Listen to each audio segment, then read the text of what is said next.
It's not all glitz and glam on the small screen. Offset, some of your favorite actors have led lives of profound pain, with some having stories that took a long time to come out in the public eye. Meester was born in April 1986, while her mom, Constance, was living in a Texas halfway house and serving a prison sentence for smuggling drugs from Jamaica into the U.S. She and her mother lived in the halfway house for 3 months, according to Marie Claire. Meester's grandmother then raised her until Constance was released 16 months later. But that wasn't the extent of the family's troubles with the law. Meester's mom had reportedly been smuggling drugs in conjunction with Meester's dad, grandfather, and aunt. Everyone was busted, and Meester's aunt became the first woman placed on the U.S. Marshals 15 Most Wanted after she escaped from prison.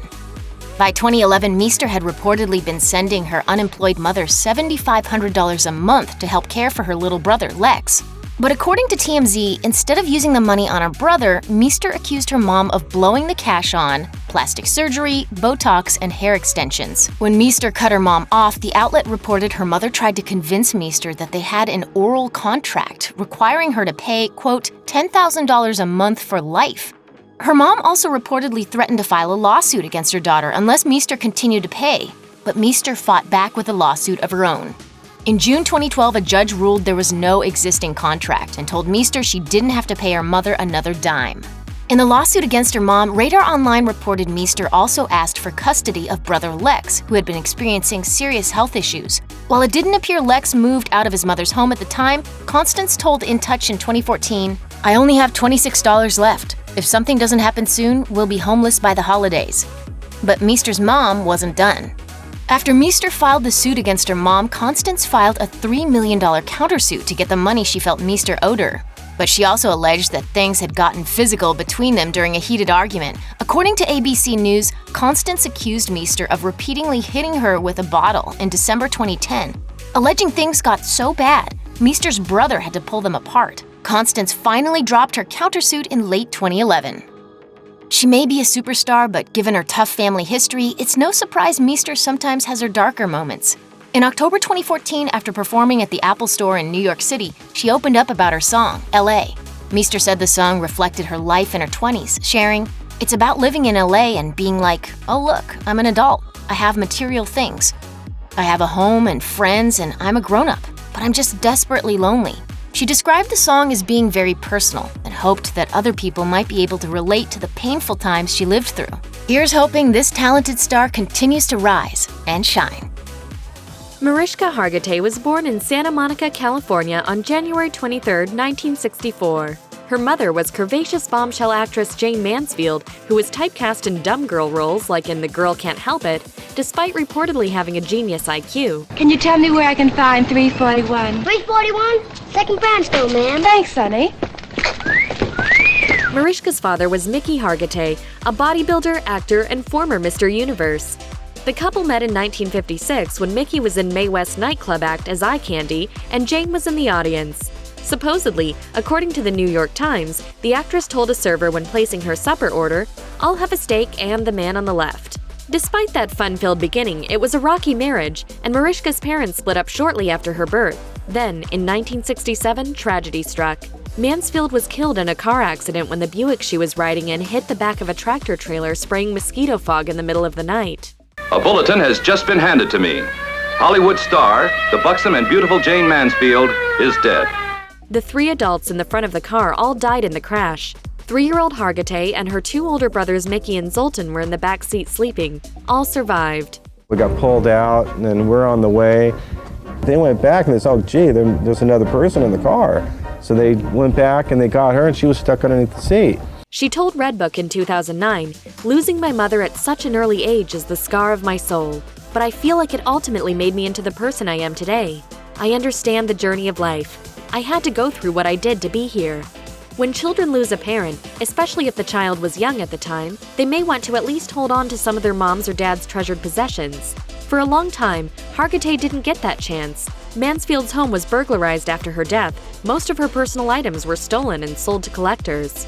Hargitay told James Lipton on Inside the Actors Studio in 2014 that many years later, collectors approached her and asked her if she wanted to buy any of her mother's items. She did, and now wears her mother's bracelet, which had a charm with her name on it. With a little ballerina holding a pearl, and it's so beautiful. No one wants to relive the death of a loved one, but Hargitay was forced to do just that while dealing with a gruesome rumor about the way her mother died. Mansfield was remembered for decades after her death, but in a macabre way. Her tragic death became a joke as rumors spread that she was decapitated. But the real story is that it was her wig, not her head, by the side of the road. But even today, the urban legend persists. According to Good Housekeeping, Hargitay struggled with anxiety and low self-esteem, reporting that, in her late teens and early 20s, Hargitay acutely felt the pain of not really having known her world-famous mother. She would even skip fun events like parties. She told the magazine, "I thought, what's the point? They won't even notice that I'm not there." But later she admitted, "I realized that you have to show up for your life." Hargitay's dad married flight attendant Ellen Ciano when the actress was 3 years old. The couple stayed together until Mickey's death in 2006. Hargitay said in her True Hollywood story that Ciano was a great stepmother and helped raise her after her mother's passing. Hargitay told Good Housekeeping in 2012, "I called Ellen Mom. We were blessed that she really embraced us and loved us so quickly, and I was very fortunate to have a maternal figure in my life after such a horrific accident." But the family had a big scare in 1973 when a plane her stepmother was flying in hit terrible turbulence. According to her True Hollywood story, 1 passenger was killed and 4 other people were hospitalized, including Ellen. It wasn't good. And that was really, really hard. Because she really got beaten up. The incident was eerily familiar for Hargitay and her siblings, making it that much more difficult for the family to cope. Those are tough emotions for kids to dealing with. To have that, almost happen twice, and it was really scary for us. According to that interview, in response to the tragedy, Mariska threw herself into school and became an overachiever. According to True Hollywood story, Hargitay was a sorority girl at UCLA, studying acting, going to auditions, and working as a waitress when she landed a role in Ronnie Millsap's music video, She Loves My Car. Hargitay said, "I was so excited even though I got arrested that night." Wait, what? Jennifer Barker, her college roommate, explained. Apparently, Hargitay got a lot of parking tickets and didn't pay them. They put her in the back of the car and took her to jail. Mariska was wearing her sexy music video wardrobe when she got tossed in the clink. Her roommate said she was in there with all of the ladies of the night and she was fitting right in. Hargitay didn't land Law & Order SVU until she was 35. But because she didn't have a steady paycheck up until then, she told Good Housekeeping that she racked up 6-figure debts. She said, "I had a house and car I didn't want to lose, and I had a lot of credit card debt. At one point, her boyfriend was paying her expenses, and she said, when we broke up, I owed him 60 grand. I'm a payer-backer, so as soon as I could, I paid him off. Today, she's much more careful with her money, saying, I have learned to hang on to it. I have a nest egg, and I don't buy above my means." Not only did Hargitay land her starring role in Law & Order SVU in her mid-30s, but she also married later as well. Hargitay met future husband, actor Peter Herman, on the set of her show in 2001. They fell in love, got married in 2004 when she was 40, and had their first child together August in June 2006 when she was 42. Hargitay was also nominated for an Emmy for the 3rd time for her dramatic role on the show in 2006. She should have been on top of the world. But just when she was about to give birth to her child at Cedars-Sinai, her father Mickey was admitted to the hospital at the very same time, having just been diagnosed with cancer. He was able to get wheeled to the maternity ward to see his new grandson, but the cancer was very aggressive, and he died by that September. Just before he died, Mariska won her first Emmy, giving a tearful acceptance speech and dedicating it to her father.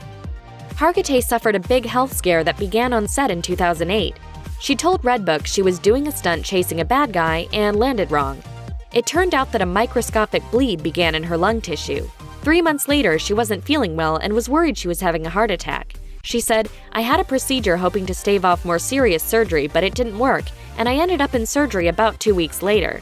Shortly after," she says, "it happened again. I was 1 out of 1,000 statistically." These days, she and her lungs are doing just fine. She said, "I have so many blessings, and I've learned from all of my experiences and my losses.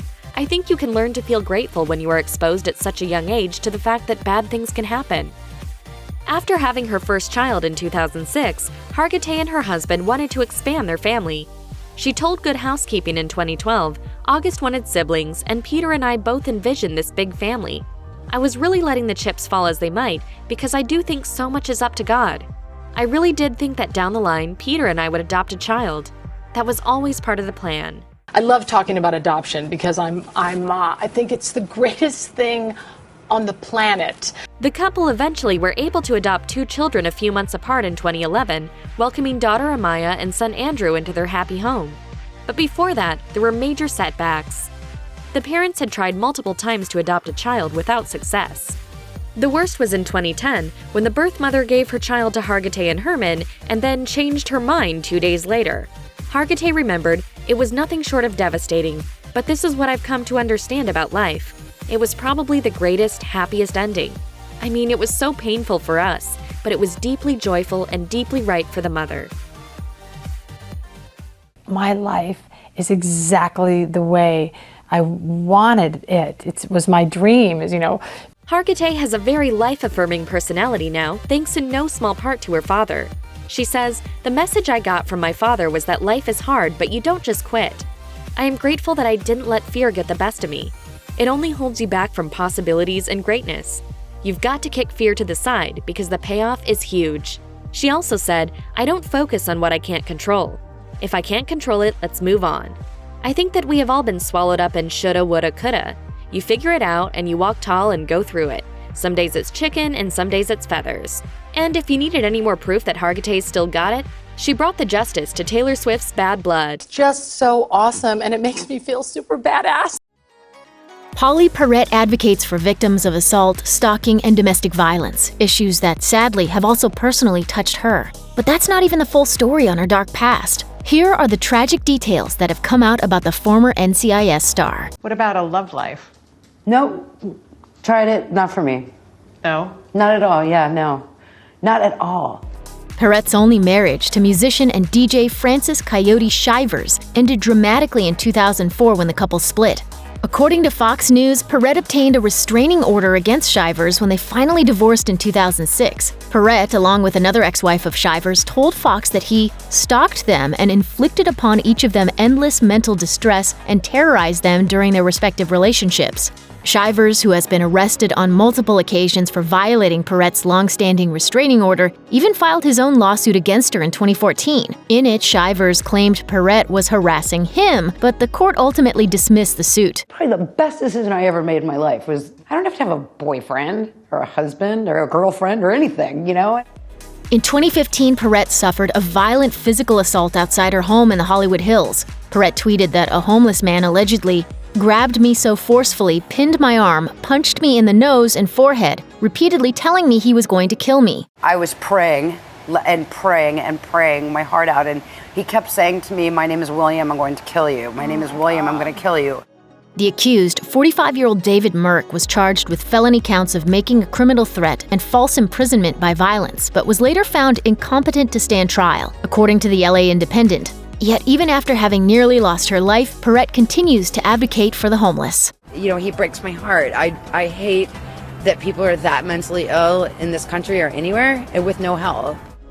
After her exit from the show, Perrette shocked NCIS fans a second time when she implied that the reason she left was in part due to, quote, multiple physical assaults. While Perrette didn't exactly name the show in the series of cryptic 2018 tweets, the network responded anyway. According to USA Today, CBS issued a statement 2 days later which read, "Over a year ago, Pauley came to us with a workplace concern. We took the matter seriously and worked with her to find a resolution. We are committed to a safe work environment on all our shows." It makes me sad to imagine a world without Abby in it. It really makes me sad. But another of Perrette's tweets left many questions unanswered. She wrote, "There is a machine keeping me silent and feeding false stories about me, a very rich, very powerful publicity machine. No morals, no obligation to truth, and I'm just left here reading the lies, trying to protect my crew, trying to remain calm. He did it." I am an ally and supporter of equality for everyone, and I'm here to help make coming out of the closet a safer place to be.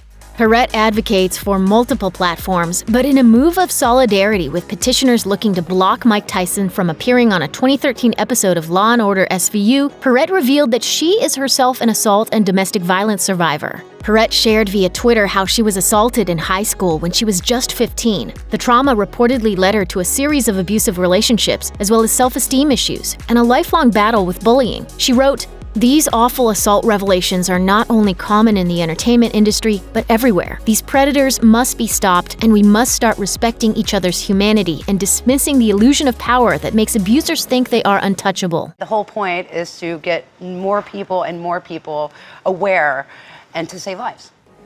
In 2017, Perrette revealed her decade-long ordeal with a stalker. Without giving specific details about her case, Perrette said she, quote, 100% believes her life is in danger. According to CBS, it was only after the tragic shooting death of singer Christina Grimmie that she could overcome her fear and finally speak out. Stalking is such a cruel crime. It's a theft. Along with California Congressman Adam Schiff, Perrette now works to strengthen the existing laws related to stalking, as well as to combat new ways that stalkers are harassing their victims. Perrette told CBS, stalking laws had not been updated in 20 years. In that 20 years, so much has happened, mainly the internet. I will always be grateful for just the incredible honor of playing Abby. Perrette is arguably best known for her NCIS character's signature black hair, but the actress is actually a natural blonde. For years, Perrette dyed her hair black to maintain her character's look, but in 2014, Perrette revealed to Extra that she had developed an allergy to the hair dye. She shared just how bad the reaction had become, tweeting, "I almost died from black hair dye allergy." The solution ended up being Illumin, which Perrette tweeted about, describing it as, quote, ionic infusion of color, not dye. So why didn't producers just write it into the show that her character becomes a blonde? At the time, Perrette told Queen Latifah, I don't think the world is ready for a blonde Abby. I'm not ready for a blonde Abby. Growing up as the youngest of 4 kids, McCormick suffered from anxiety due to her tumultuous family life. In a piece written for Newsweek, the child star revealed, "In the early 70s, my older brother was battling a heroin addiction, and my father was having an affair, both of which devastated my family." According to the actress's memoir, here's the story, Surviving Marsha Brady and Finding My True Voice. Her father had also been abusive. Her real life was obviously in direct contrast to her TV life, and that caused McCormick to feel like she was hiding a deep, dark secret. She wrote, "As a teenager, I had no idea that few people are everything they present to the outside world. Yet there I was, hiding the reality of my life behind the unreal perfection of Marsha Brady."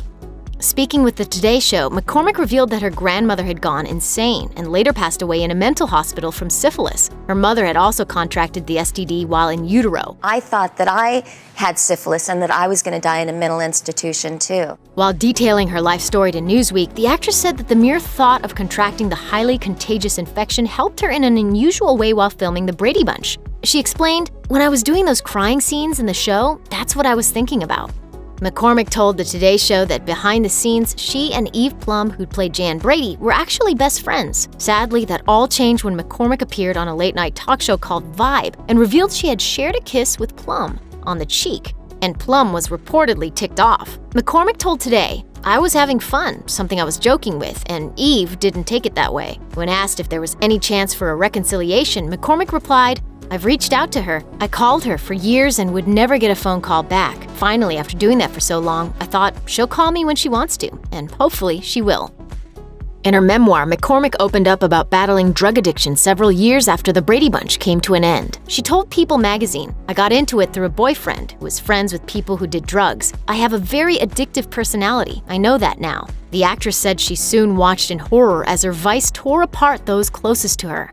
Well, I remember my father saying that he was going to turn me into the police. In the end, McCormick went to therapy and relied on her faith to guide her down a path toward sobriety.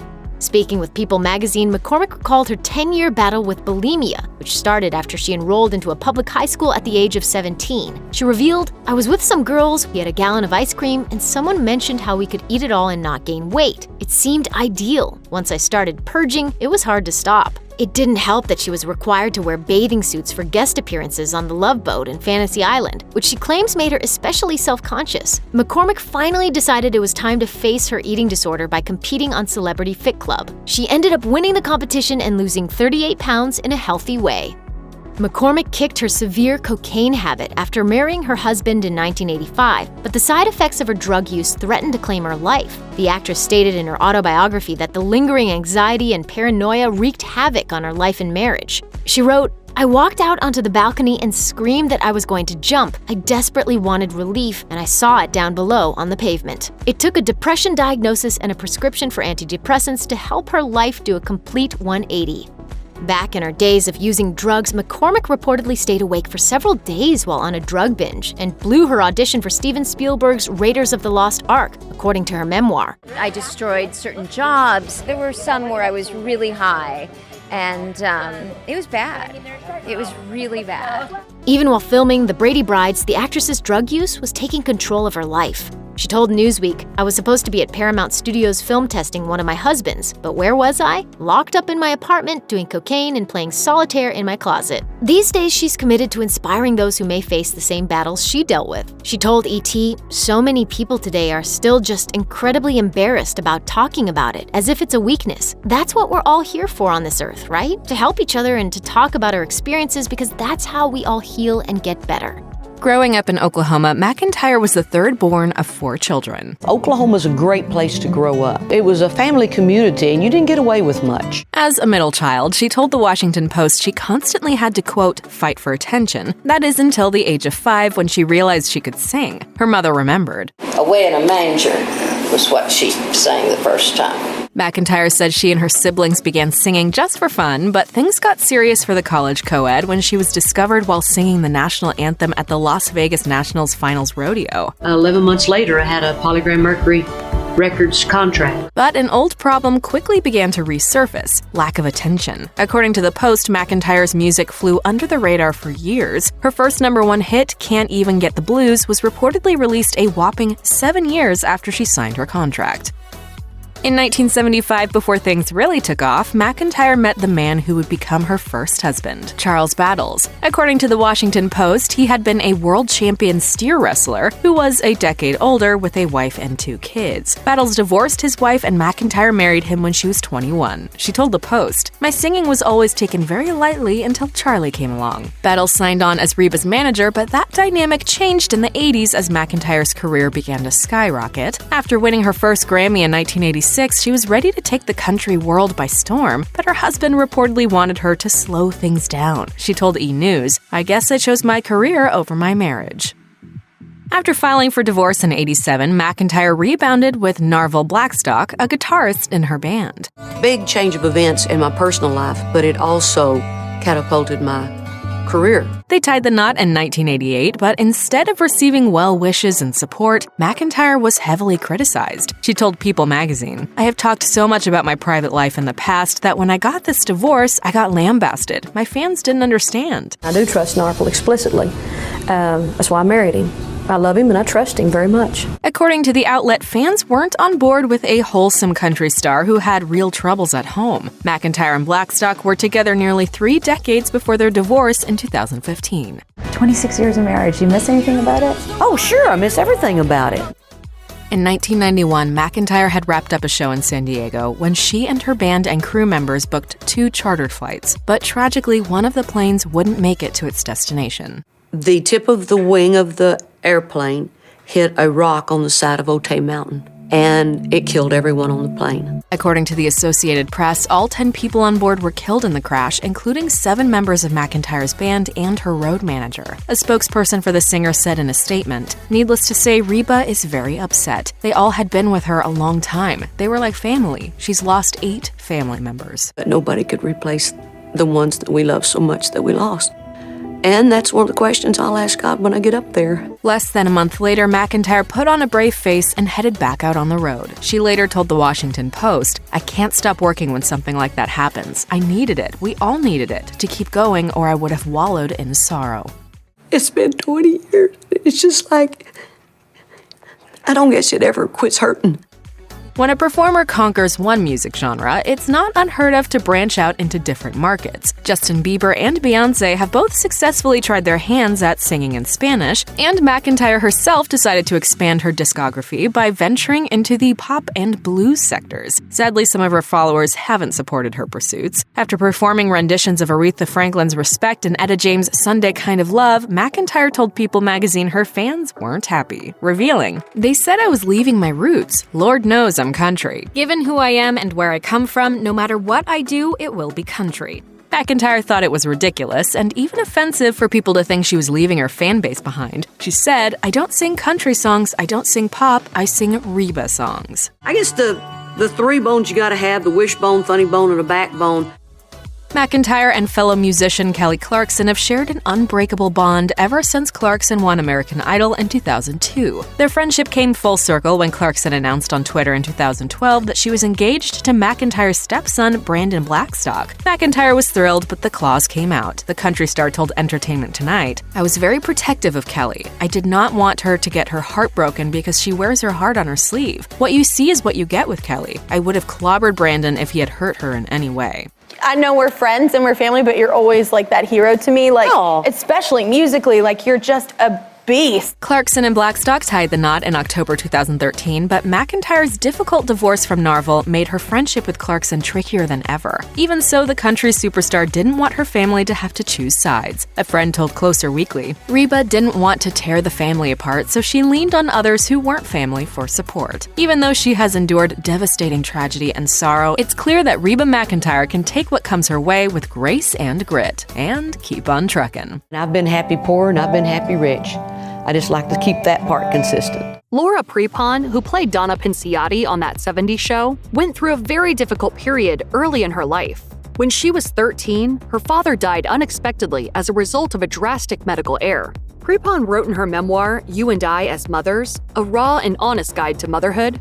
We had been told that layers of fat were attacking his heart, making it difficult for the vital organ to pump blood. While he was on the operating table, the doctors, thinking they were removing layers of fat, were actually peeling away layers of his enlarged heart. They had misdiagnosed him. Prepon went on to explain that her mother's reaction to this death was to not cry, or at least not in front of her daughter, and it conditioned Prepon to avoid showing her emotions well into adulthood. She wrote, "It took me a while, and many talks with my husband, to realize that crying didn't equal weakness."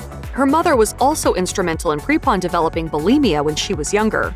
She revealed to People, "If there's someone out there who's silently struggling with dysfunctional eating or struggling with their parents, and if I helped a single person, I'd be happy." Remember that time Mila Kunis expertly shut down a Russian journalist all in Russian? It's late. If you're wondering why the actor who played Jackie Burkhart on That 70s Show speaks the language so fluently, it's because she was actually born in Ukraine while it was still part of the USSR. Kunis' family left the country when she and her brother were still kids. Kunis told The Telegraph, "My parents thought that my brother and I would have no future there, though, so we moved to the United States." Saying that they arrived with only $250, she explained, "That was all we were allowed to take with us. My parents had given up good jobs and degrees, which were not transferable." She also noted she's always been, quote, "aware of what a dollar is worth." Okay, did I win? Did I win? Did I win? Not even close. Oh. Well, I don't care. I don't work, so money doesn't really mean anything to me. Kunis' family is Jewish, which added a layer of difficulty when it came to building a good life in Russia. She told What Culture in 2011, "There was a bit of anti-Semitism in Russia." In an interview with The Sun, she remembered, "When I was in school, you would still see anti-Semitic signs." According to The Hollywood Reporter, in 2012, a Ukrainian politician directed a slur at the actor, which was heavily condemned by the Jewish community. Kurtwood Smith played strict father Red Foreman on That 70s Show. Sadly, he didn't get to experience life with his own father, George A. Smith, who died in March 1945, fighting in World War II. In 2017, Smith posted a photo of himself posing next to his father's grave on Twitter. He wrote, "Veterans Day at my father's grave, in the Netherlands American Cemetery, near Margareton. Though I never knew him, I always remember him." The 70s Show alum also played a father in the film Dead Poets Society, in which his son dies, a role that was emotional for him both as a parent and as a performer. He told Collider in 2018, "I've had multiple people tell me that that movie changed their relationship with their father. To be part of something that changed people's lives is great. It's really special." Ashton Kutcher, who plays goofy jock Michael Kelso on That 70s Show, has a twin brother named Michael. Michael was born underweight and with breathing issues, and although he survived, he was diagnosed with cerebral palsy. At age 13, he was diagnosed with heart failure and told he had just 3 to 4 weeks to live. But thankfully, Michael defeated the odds and successfully received a life-saving heart transplant. In 2003, the That 70s Show star revealed in an interview that his brother had cerebral palsy, which initially hurt Michael deeply, but Michael has since changed his stance. He told Today in 2021, Ashton did me the biggest favor he's ever done because he allowed me to be myself. Michael is a fierce advocate for disability and organ donation, helping people across the country cope with their health issues. Ashton Kutcher has seen a fair share of horror in his lifetime. In 2001, he was set to go on a first date with a woman named Ashley Ellerin, a fashion design student. Kutcher spoke to Ellerin on the phone beforehand to let her know he would be slightly late, but when he made it to her house and knocked on the door, there was no answer. A prosecutor said during the trial in 2019, Mr. Kutcher looked in the window and saw what he thought was spilled wine on the floor. We believe now the evidence will show that was actually blood. Kutcher left thinking Ellerin was angry that he was late and had gone out. He was never a suspect in the case but did testify in court. In August 2019, Michael Gargiulo, an air conditioning repairman, was found guilty of murdering Ellerin and a second woman, as well as attempt to murder a third. Gargiulo, dubbed as the Hollywood Ripper, reportedly stabbed Ellerin a total of 47 times. Michelle Murphy, the woman who survived Gargiulo's attack, testified in the trial. She said, "To this day, spending the night alone creates a world of fear in me." How is it fair that one person's actions can destroy the lives of so many? Gargiulo was given a death sentence in July 2021. Tanya Roberts, who played Midge Pinciotti on That 70s Show, sadly passed away in early 2021. Roberts collapsed on Christmas Eve 2020 and was admitted to Cedars-Sinai Medical Center, according to ABC News. Her partner, Lance O'Brien, wasn't allowed to visit her due to COVID restrictions, although he was ultimately permitted to say goodbye. Roberts died from complications related to a urinary tract infection, although there was confusion as to the time of her death. On January 4th, 2021, O'Brien believed Roberts to be dead and communicated this to the press. But during an interview with Inside Edition that day, O'Brien received a call from the hospital. Now you're telling me that she's alive? Oh, thank the Lord. But Roberts sadly passed the next day. O'Brien said, "She was my soulmate. She was my best friend. We haven't been apart for 2 days." The actor, who was 65, left O'Brien the entirety of her estate. Tommy Chong played the hippie Leo Chinkowick on That 70s Show, and as anyone of a certain age knows, the character wasn't too far off from the actor's real life. He even credits it for the success of his comic duo with Richard Cheech Marin, Cheech and Chong. Chong told The Guardian, "It was my job as a writer and performer to deliver the goods, so if that meant being stoned, I gladly did it." And cannabis also landed him a 9-month prison sentence. The Los Angeles Times reported in 2003 that he was sent to jail for selling drug paraphernalia and was fined $20,000. Chong's character was absent from seasons 5 and 6 of That 70s Show due to his prison sentence, but returned in time for season 8. Chong evidently found a silver lining. He became more at peace with himself while incarcerated, according to The Guardian. The actor is now at the helm of his own cannabis brand, Tommy Chong's Cannabis.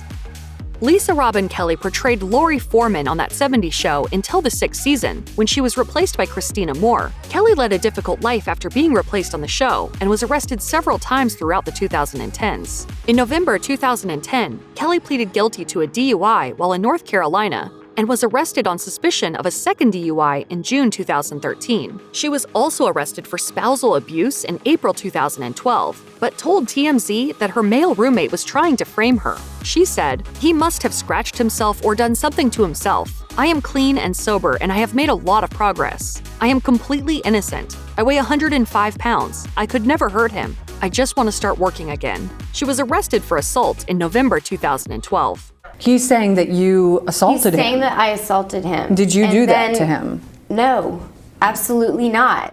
Kelly struggled with addiction and checked herself into rehab in 2013. She tragically passed away in her sleep while staying at the facility. She was 43 years old. Her agent, Craig Wyckoff, said in a statement to the Los Angeles Times, "I spoke to her on Monday and she was hopeful and confident, looking forward to putting this part of her life behind her. Last night, she lost the battle." In 2014, a coroner confirmed that Kelly died of multiple drug intoxication, per The Wrap. Her estranged husband, Robert Gilliam, sued the rehab facility for negligence in 2014, according to The Hollywood Reporter. When Stephen was just 10 years old, his family faced the unthinkable. His father, James, and teenage brothers Paul and Peter were killed when their plane crashed in 1974. Colbert opened up about the devastating loss, telling Oprah, "For years, I sort of thought that was my secret name, that loss was my name." He explained, "That's a name that no one can ever really pronounce, because it's who you are." He then added, There's a magic to your secret name. And that was my secret name, the loss of my father and my brothers.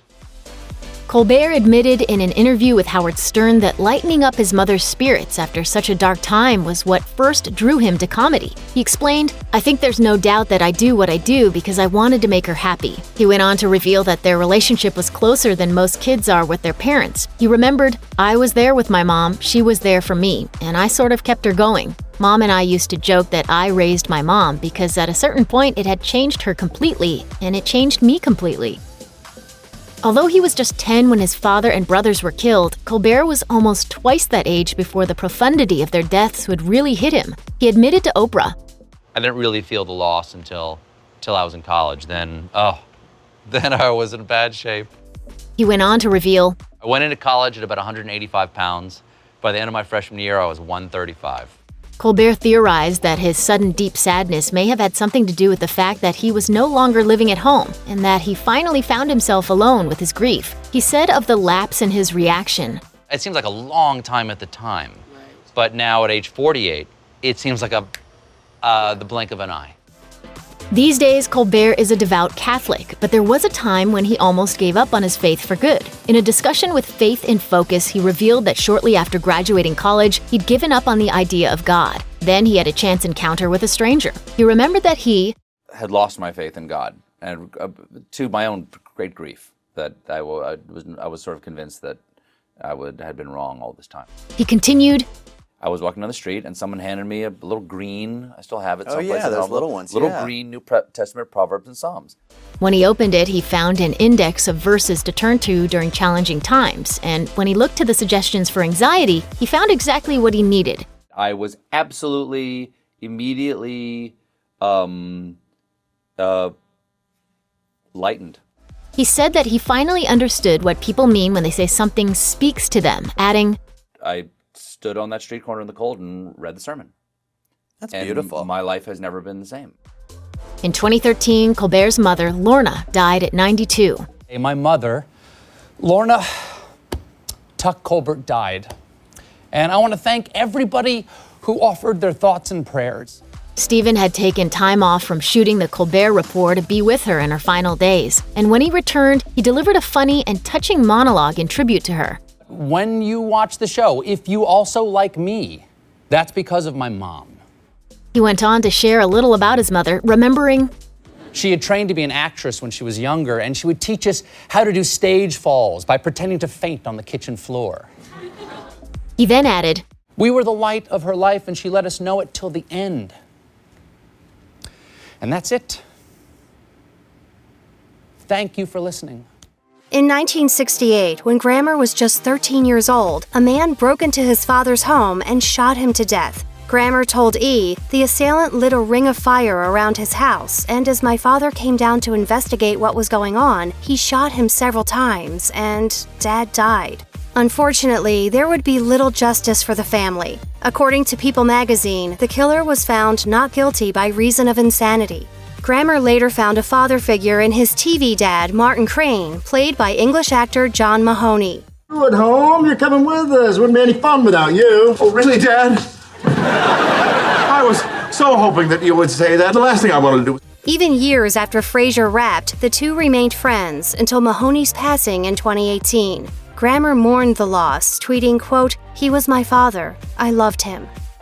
In 1975, Grammer's 18-year-old sister Karen was kidnapped, assaulted, and brutally murdered by killer Freddie Glenn and 2 accomplices, according to the Daily Mail. She was later found dead with 42 stab wounds per the New York Post, and it was a then 20-year-old Grammer who had to identify his sister's brutalized body. By Grammer's own admission, the tragedy plunged him into an abyss of self-destructive behavior and addiction. He revealed in a conversation with Oprah, I miss her in my bones. I was her big brother. I was supposed to protect her. I could not. It very nearly destroyed me. Then, in 1980, just 5 years after his sister's death, a freak accident took the lives of Grammer's half-brothers, Stephen and Billy, who perished while scuba diving off the coast of St. Thomas. In the years since his sister's death, Grammer has continued to honor his sister's memory by actively working to keep her killers in prison. When my father's killer was released, I found out through the National Enquirer. In my sister's case, I have been allowed a voice in the parole hearings of her killers.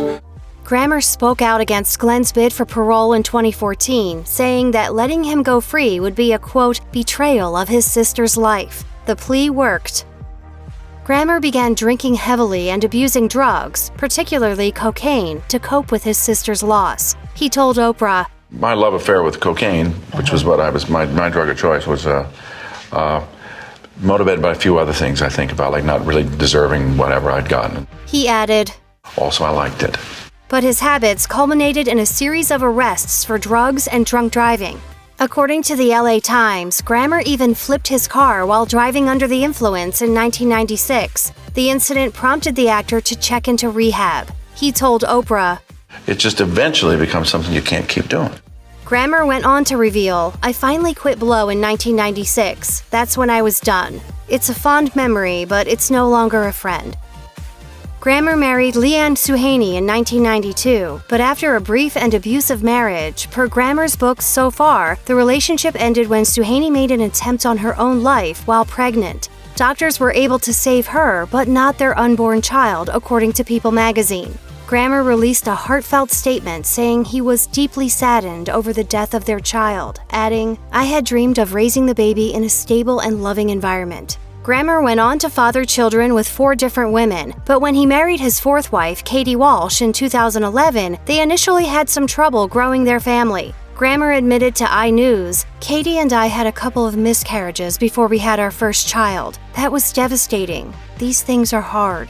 These days, however, Grammer is reveling in parental bliss with his 7 children as of mid-2019. Are you happy?